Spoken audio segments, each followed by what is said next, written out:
Hello everyone, welcome back to my channel. I hope you all are doing good and staying safe. So again back with another small vlog. I know it's a little delayed, but I hope you all will like my small Eid vlog and keep watching.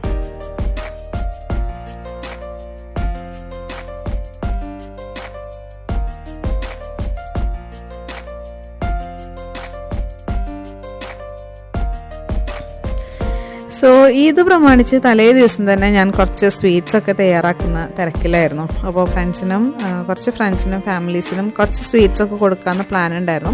അപ്പോൾ കടയിൽ നിന്ന് കുറച്ച് sweets വാങ്ങിച്ചിട്ടുണ്ടായിരുന്നു, ലേശം ലഡുവും ജിലേബിയൊക്കെ വാങ്ങിച്ചിട്ടുണ്ടായിരുന്നു. അതോടൊപ്പം ഞാൻ തയ്യാറാക്കിയ സ്വീറ്റ്സും കൂടി വെച്ചിട്ടാണ് കൊടുക്കാമെന്ന് വിചാരിച്ചത്. അപ്പോൾ ഞാൻ ഇത്തവണ തനി നാടൻ സ്വീറ്റ്സാണ് ഉണ്ടാക്കിയത്. കുറച്ച് കറുത്ത അലുവയും അതുപോലെ മൈസൂർ പാക്കും അതുപോലെ അരിയുണ്ടൊക്കെയാണ് ഞാൻ ഉണ്ടാക്കിയത്. അപ്പോൾ അരിയുണ്ട ഉമ്മുമ്മയുടെ റെസിപ്പിയാണ്. അപ്പോൾ അത് ഞാൻ നിങ്ങളുമായിട്ട് ഷെയർ ചെയ്യാം. അപ്പോൾ അതിന് വേണ്ടിയിട്ട് ഞാൻ ഏകദേശം ഒരു 1.5 കപ്പോളം അരി നന്നായി വറുത്തെടുക്കുകയാണ്. നല്ല ബ്രൗൺ കളറായിട്ട് വറുത്തെടുക്കണം, ഒട്ടും കരിയാതെ ലോ ഫ്ലെയിമിൽ വെച്ച് കുറച്ച് ക്ഷമയോടുകൂടി നിന്നിട്ട് വേണം വറുത്തെടുക്കാനായിട്ട്. അപ്പോൾ ഇതിലേക്ക് ഇനി കുറച്ച് അണ്ടിപ്പരിപ്പ് വേണം. അപ്പോൾ ഞാൻ പറഞ്ഞല്ലോ ഉമ്മുമ്മയുടെ റെസിപ്പിയാണ്. അപ്പോൾ ഉമ്മുമ്മ സാധാരണ യൂസ് ചെയ്യാറ് നമ്മുടെ കശുവണ്ടിയൊക്കെ ചുട്ടെടുത്ത് അത് തല്ലി പൊടിച്ച് കിട്ടുന്ന അണ്ടിപ്പരിപ്പാണ്. അപ്പോൾ അതിനൊരു പ്രത്യേക ടേസ്റ്റാണ്. അപ്പോൾ ആ ടേസ്റ്റ് കിട്ടാൻ വേണ്ടിയിട്ടാണ് ഞാൻ തൊലിയോട് കൂടിയിട്ടുള്ള കാഷ്യൂ നട്ട്സ് വാങ്ങിച്ചത്. ഇത് നമ്മൾ പ്രോസസ്സ് ചെയ്തിട്ട് വരുന്ന കാഷ്യൂ നട്ട്സിന് കുറച്ചൊരു ടേസ്റ്റ് വ്യത്യാസം ഉണ്ടാവും. അപ്പോൾ ഇതിൻ്റെ തൊലി ഇതുപോലെ നന്നായി റിമൂവ് ചെയ്തിട്ട് വേണം ഉപയോഗിക്കാനായിട്ട് കേട്ടോ. ഇനിയിപ്പോൾ ഇത് കിട്ടാനില്ലെങ്കിൽ സാധാരണ കാഷ്യൂ നട്ട്സ് ഉപയോഗിച്ചാലും മതി. അപ്പോൾ അത് ഏകദേശം ഒരു 1/2 കപ്പിൻ്റെ അടുത്ത് എടുത്തിട്ടുണ്ട്. അതുപോലെ ഏകദേശം 1 കപ്പ് തേങ്ങ അതൊന്ന് ചെറുതായിട്ടൊരു ഒതുക്കിയെടുക്കണം. ഒരു ലേശം ജീരകം, ഏകദേശം ഒരു 1/4 ടീസ്പൂൺ ജീരകം കൂടി ചേർത്ത് കൊടുക്കുക. അപ്പോൾ നട്ട്സും തേങ്ങയും അതുപോലെ തന്നെ 2 വലിയ ശർക്കരയും അതുപോലെ നമ്മൾ വറുത്ത് മാറ്റി വെച്ചിട്ടുള്ള അരി ചൂടാറിയതിന് ശേഷം നല്ല പൊടിയായിട്ട് അടിച്ചെടുത്തും കൂടിയിട്ട് എല്ലാം കൂടി ഇനി നമുക്ക് നന്നായിട്ടൊന്ന് മിക്സ് ചെയ്തെടുക്കാം.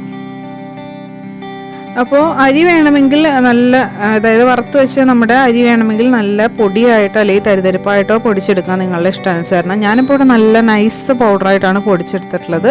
ഇനി ഇതെല്ലാം നന്നായിട്ട് മിക്സ് ചെയ്തതിന് ശേഷം നല്ല ചെറിയ ചെറിയ ബോൾസായിട്ട് ലഡു ഉരുട്ടിയെടുക്കുന്ന പോലെ ഉരുട്ടിയെടുക്കാം. ഇപ്പോൾ നമ്മുടെ നാട്ടിലെ നാടൻ കശുമാങ്ങൊക്കെ കിട്ടുകയാണെങ്കിൽ അത് ചുട്ടെടുത്ത് തല്ലി പൊട്ടിച്ച് അതിൻ്റെ ഉള്ളിലെ അണ്ടിപ്പരിപ്പൊക്കെ വെച്ചിട്ടാണ് ഇത് ഉണ്ടാക്കുന്നതെങ്കിൽ ഒരു എക്സ്ട്രാ ലെവൽ ടേസ്റ്റാണ്. അപ്പോൾ ഉമ്മുമ്മയുടെ റെസിപ്പി അല്ലെങ്കിൽ അണ്ടിപ്പുട്ടിൻ്റെ അരിയുണ്ടയുടെ ഒക്കെ റെസിപ്പി എന്ന് പറഞ്ഞു കഴിഞ്ഞാൽ അങ്ങനത്തെ കശുമാങ്ങ വെച്ചിട്ട് ഉണ്ടാക്കുന്നതാണ്. അതിനൊരു പ്രത്യേക ടേസ്റ്റാണ്. അപ്പോൾ ഏകദേശം ആ ടേസ്റ്റിനോടൊന്ന് ഒത്തു വന്നിട്ടുണ്ട് എന്നല്ലാതെ അതിൻ്റെ എക്സാക്റ്റ് ടേസ്റ്റൊന്നും ആയിട്ടില്ല, എന്നാലും ടേസ്റ്റ് ഉണ്ട്. എന്തായാലും ട്രൈ ചെയ്ത് നോക്കുക. ഒരു സിമ്പിൾ റെസിപ്പിയാണ്. അപ്പോൾ ഇനി സ്വീറ്റ്സൊക്കെ ഒന്ന് ജസ്റ്റ് ഒന്ന് പാക്ക് ചെയ്ത് റെഡിയാക്കി വെക്കണം.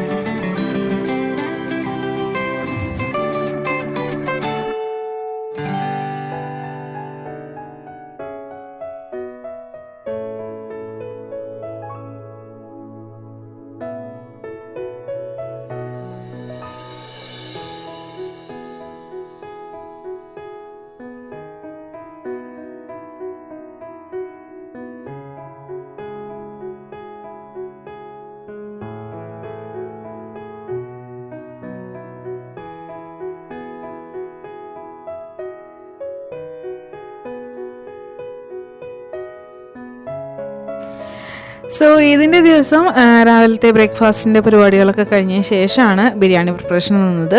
അപ്പോൾ ഇത്തവണ അങ്ങനെ വലിയ ആഘോഷങ്ങളൊന്നുമില്ല, എങ്കിലും അനിയനും 2 അനിയന്മാരും പിന്നെ ഫാമിലിയൊക്കെ വരുന്നുണ്ട്.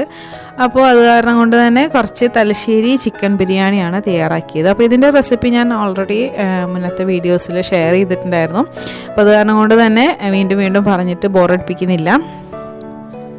അപ്പോൾ അതിലേക്ക് വേണ്ട ചിക്കൻ ഒക്കെ ഒന്ന് ആദ്യം മാരിനേഷൻ ചെയ്ത് വെക്കുകയാണ്. Chicken just simple മാരിനേഷനാണ്.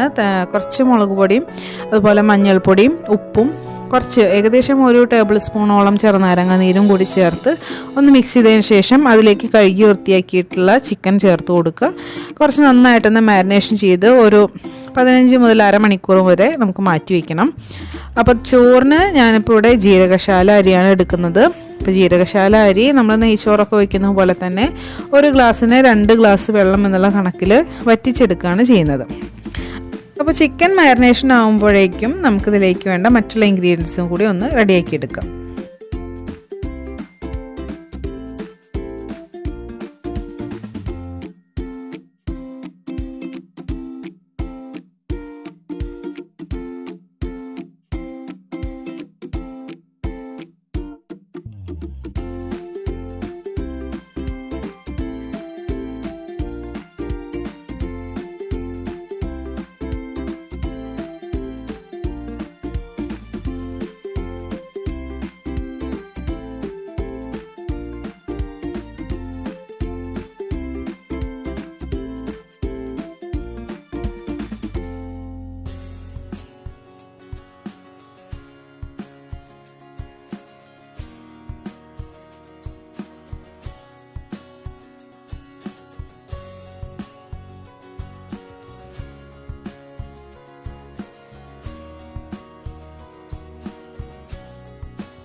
അപ്പോൾ നമ്മുടെ ചിക്കൻ്റെ മസാലയിലേക്ക് വേണ്ട ഐറ്റംസ് ഒക്കെ റെഡി ആയിട്ടുണ്ട്. അപ്പോൾ ഞാൻ ചോറ് ഓൾറെഡി അടുപ്പത്ത് കയറ്റിയിട്ടുണ്ട്. അപ്പോൾ ഞാൻ ഒരിക്കലും ബിരിയാണി വെക്കുമ്പോൾ ഏത് ബിരിയാണി വെക്കുകയാണെങ്കിലും അതിലേക്ക് അധികം നെയ്യ് ചേർക്കാറില്ല. എപ്പോഴും നെയ്യ് 1-2 ടേബിൾ സ്പൂൺ ഇതുപോലെ വെള്ളത്തിൻ്റെ മുകളിൽ ജസ്റ്റ് ഒന്ന് തൂവി കൊടുക്കുള്ളൂ. നമ്മൾ ഒരുപാട് ഓയിലും അല്ലെങ്കിൽ ഡാൽഡ നെയ്യൊക്കെ ഉപയോഗിക്കുമ്പോൾ എപ്പോഴും ചോറ് ഇങ്ങനെ കട്ട പിടിച്ചുകൊണ്ടിരിക്കും. അപ്പോൾ ഈ ജീരകശാല അരിയൊക്കെ കുറച്ച് വിട്ട് കിടക്കണമെങ്കിൽ ഏറ്റവും ബെറ്റർ ഏറ്റവും കുറവ് ഓയിൽ കണ്ടൻറ്റ് യൂസ് ചെയ്യുക എന്നുള്ളതാണ്. അതുപോലെ വേണമെങ്കിൽ 1 ടേബിൾ സ്പൂൺ ചെറുനാരങ്ങ നീര് കൂടി നമുക്ക് ചേർത്ത് കൊടുക്കാം കേട്ടോ.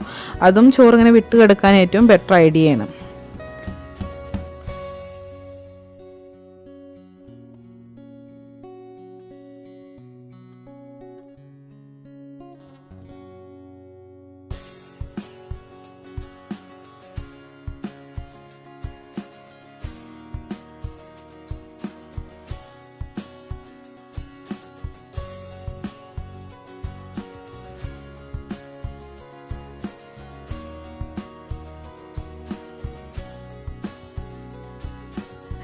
അപ്പോൾ തലശ്ശേരി ബിരിയാണിയുടെ മസാല കൂട്ട് എന്ന് പറയുന്നത് ഏറ്റവും എളുപ്പമാണ് തയ്യാറാക്കാനായിട്ട്. നമ്മൾ ഉള്ളിയും തക്കാളിയും കുറച്ച് കൂടി നിൽക്കണം, കുറച്ച് മുന്തി നിൽക്കണം തക്കാളിയുടെ അളവ്. അപ്പോൾ ഞാനിപ്പോൾ ഇവിടെ ഏകദേശം ഒരു 2-2.5 വലിയ തക്കാളി എടുത്തിട്ടുണ്ട്. അപ്പോൾ അത് നന്നായി വഴന്നു കഴിഞ്ഞാൽ നമ്മളതിലേക്ക് ഇഞ്ചിയും വെളുത്തുള്ളിയും പച്ചമുളകും ഒക്കെ ചതച്ച് ചേർത്ത് കൊടുക്കുക. ഒക്കെ നന്നായി വാടിക്കഴിഞ്ഞാൽ നമ്മൾക്ക് ഇതിലേക്ക് 2 മസാലപ്പൊടികളാണ് ആകെ ചേർക്കുന്നത്. ഒന്ന് ബിരിയാണി മസാലയും അതുപോലെ ഒന്ന് ഗരം മസാലയും. അപ്പോൾ ബിരിയാണി മസാല ഞാനിപ്പോൾ ഏകദേശം ഒരു 2 ടേബിൾ സ്പൂൺ ചേർത്തിട്ടുണ്ട്. ഗരം മസാല ഏകദേശം 1 ടേബിൾ സ്പൂണോളം ചേർത്തിട്ടുണ്ട്. പിന്നെ നമ്മൾ എടുക്കുന്ന ചിക്കൻ്റെ അളവിനനുസരിച്ച് കൂട്ടിയോ കുറച്ചോ ഒക്കെ മസാലപ്പൊടികൾ അഡ്ജസ്റ്റ് ചെയ്ത് കൊടുക്കണം. ഞാനിപ്പോൾ ഇവിടെ ഏകദേശം ഒരു 2 ചിക്കൻ, ഒരു 900 ഗ്രാം വരുന്ന 2 ചിക്കനാണ് ഇപ്പോൾ ഇവിടെ എടുത്തിട്ടുള്ളത്. അപ്പോൾ അതിലേക്ക് വേണ്ട മസാലപ്പൊടിയുടെ കണക്കാണ് ഇപ്പോൾ പറഞ്ഞത് കേട്ടോ.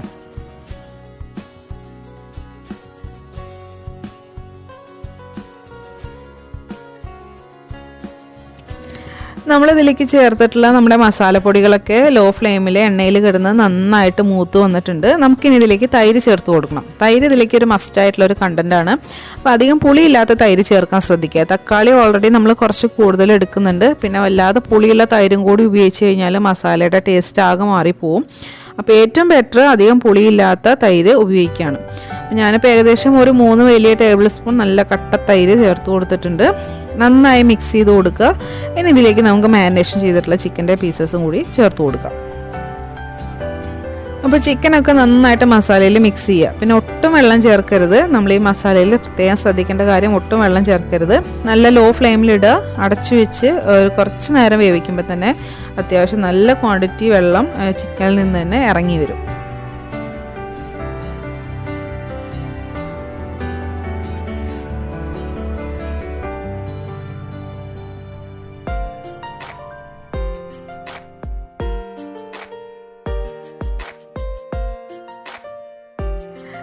അപ്പോൾ നമ്മുടെ ചിക്കൻ്റെ മസാല അത്യാവശ്യം കറി പോലെ ആയിട്ട് വന്നിട്ടുണ്ട് കേട്ടോ. അതൊക്കെ ചിക്കനിൽ നിന്ന് ഇറങ്ങി വന്നിട്ടുള്ള വെള്ളമാണ്. ഞാനിതിലേക്ക് എക്സ്ട്രാ വാട്ടർ തീരെ ചേർത്തിട്ടില്ല. ഇതിൻ്റെ മുകളിലേക്ക് കുറച്ച് അരിഞ്ഞു വെച്ചിട്ടുള്ള മല്ലിയിലയും പുതിനയിലയും അതുപോലെ തന്നെ ബിരിയാണി ഡെക്കറേറ്റ് ചെയ്യാനായിട്ട് നമ്മൾ വറുത്ത് മാറ്റി വെച്ച ഉള്ളിയിൽ നിന്ന് ഒരു പകുതി പോർഷൻ ഇതിലേക്ക് ചേർത്ത് കൊടുക്കുക. അപ്പോൾ ചിക്കൻ വെന്തോന്ന് ഉറപ്പായിട്ടുണ്ടെങ്കിൽ കുറച്ച് ഹൈ ഫ്ലെയിമിലിട്ട് കുറച്ച് വെള്ളം ഒന്ന് വറ്റിച്ച് കളഞ്ഞതിന് ശേഷം അതിൻ്റെ മുകളിലേക്ക് തന്നെ ചോറിട്ടിട്ട് നമുക്കിനി ലെയർ ചെയ്തിട്ട് ദം ചെയ്തെടുക്കാം. ഇപ്പോൾ ദം ചെയ്ത് തുടങ്ങുമ്പോൾ നമ്മൾ ഫ്ലെയിം ലോയിലിടാൻ മറക്കരുത്. അപ്പോൾ ഇനി ദം ചെയ്ത് ഇരുന്ന് അതിൻ്റെ ഉള്ളിലിരുന്ന് വറ്റി വരാനുള്ള വെള്ളം മാത്രമേ അതിലുണ്ടാവുള്ളൂ. ഒരുപാട് ഹൈ ഫ്ലെയിമിലിട്ട് കഴിഞ്ഞാൽ പെട്ടെന്ന് അടി പിടിക്കും. അപ്പോൾ അതൊക്കെ ശ്രദ്ധിക്കുക. അപ്പോൾ ഇനി ഇതിൻ്റെ മുകളിൽ കുറച്ച് നെയ്യ് വേണമെങ്കിൽ ഒരു സ്മെല്ലിന് വേണ്ടിയിട്ടൊന്ന് തൂവി കൊടുക്കാം കേട്ടോ. അപ്പോൾ നമ്മുടെ ബിരിയാണി റെഡി ആയിട്ടുണ്ട്. അപ്പോൾ ഇനി അത് കുറച്ച് നേരം ഒരു 10 മിനിറ്റ് ഒന്ന് ലോ ഫ്ലെയിമിലിട്ട് ദം ചെയ്തെടുക്കാം.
സോ ഗൈസ്, ഈ ചെറിയ വ്ളോഗ് നിങ്ങൾക്ക് ഇഷ്ടമായെന്ന് വിചാരിക്കുന്നു. ആദ്യമായിട്ടാണ് ചാനൽ കാണുന്നതെങ്കിൽ ചാനൽ സബ്സ്ക്രൈബ് ചെയ്ത് സപ്പോർട്ട് ചെയ്യാൻ മറക്കരുത്. ഒപ്പം ലൈക്ക് ചെയ്യുക, ഷെയർ ചെയ്യുക. എൻ്റെ ഫേസ്ബുക്ക്, ഇൻസ്റ്റാഗ്രാം പേജസിൻ്റെ ലിങ്കും താഴെ ഡിസ്ക്രിപ്ഷൻ ബോക്സിൽ കൊടുത്തിട്ടുണ്ട്. ഫോളോ ചെയ്യാൻ മറക്കരുത്. അപ്പോൾ മറ്റൊരു വീഡിയോ ആയിട്ട് വീണ്ടും കാണാം. അതുവരേക്കും ടേക്ക് കെയർ, ബൈ ബൈ, അസ്സലാമു അലൈക്കും, താങ്ക് യു.